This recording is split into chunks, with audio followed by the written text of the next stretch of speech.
ആലപ്പുഴ കഞ്ഞിപ്പാടത്ത് ആറ്റിൽ നീന്തുന്നതിനിടെ യുവാവ് ഒഴുക്കിൽപ്പെട്ട് മരിച്ചു. അമ്പലപ്പുഴ കരുമാടി സ്വദേശി ജോജി അലക്സ് ആണ് മരിച്ചത്. മനീഷ് മഹിപാൽ ചേരുന്നു. മനീഷ്, എപ്പോഴായിരുന്നു സംഭവം?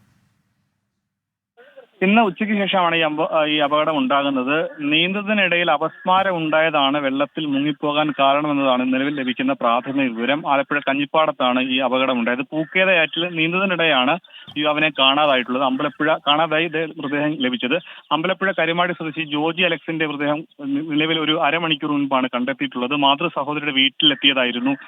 ഈസ്റ്റർ പ്രമാണിച്ച് മാതൃസഹോദരിയുടെ വീട്ടിലെത്തിയപ്പോഴായിരുന്നു സുഹൃത്തുക്കൾക്കൊപ്പം നീന്താൻ ഇറങ്ങിയത്. ഇങ്ങനെ നീന്തുന്നതിനിടയിൽ അപസ്മാരം ഉണ്ടായി അപകടത്തിൽപ്പെടുകയും ചെയ്തു. ഫയർഫോഴ്സും അമ്പലപ്പുഴ പോലീസും നാട്ടുകാരും ചേർന്ന് നടത്തിയ തെരച്ചിലാണ് ഒടുവിൽ മൃതദേഹം കണ്ടെത്തിയത്. ശരി, മനീഷ് മഹിപാലാണ് വിവരങ്ങൾ നൽകിയത്.